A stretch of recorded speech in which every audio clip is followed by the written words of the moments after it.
ఇంతగా పిల్లలంతా చక్కటి నైపుణ్యంతో కూడుకున్నటువంటి కళా ప్రదర్శనలు చేశారు.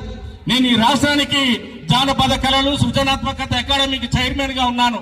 ఖచ్చితంగా అటువంటి నైపుణ్యం ఉన్నటువంటి వాళ్ళందరినీ కూడా తీర్చిదిద్దడానికి, వాళ్ళకి అవకాశాలు కల్పించడానికి నా వంతుగా నేను కూడా కృషి చేస్తానని ఈ సందర్భంగా మీకు తెలియజేస్తా ఉన్నాను.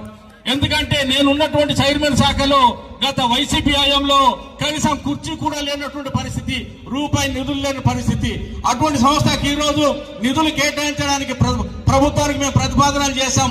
ఆ ప్రతిపాదనల్లో నా మొట్టమొదటి ప్రతిపాదన అరకు వ్యాలీలో కల్చరల్ హబ్ ఏర్పాటు చేయడానికే తీర్మానం చేస్తున్నామనే విషయాన్ని కూడా ఈ సందర్భంగా మీకు తెలియజేస్తా ఉన్నాను.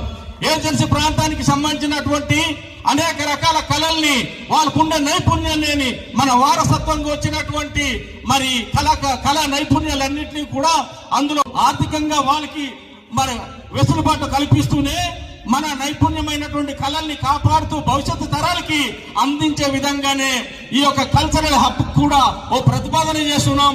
త్వరలోనే అది కార్యరూపం దాల్చే అవకాశం ఉంది.